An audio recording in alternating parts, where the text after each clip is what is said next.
दिसतीया भारी नेसुनी साडी, काळजाचं पाणी पाणी करतीया पोरही.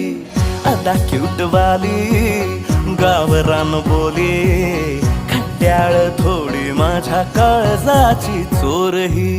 थोडं माझ्या पिरामात पड तू ग बाई, खुळ्याकत झाला मन तुझ्याच पायी.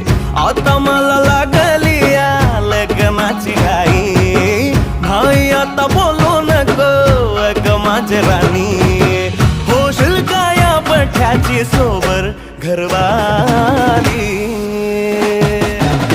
मराठमोळी थोडीशी साधी भोळी, स्वागतीचा भारी बायको पाहिजे नखरेवाली.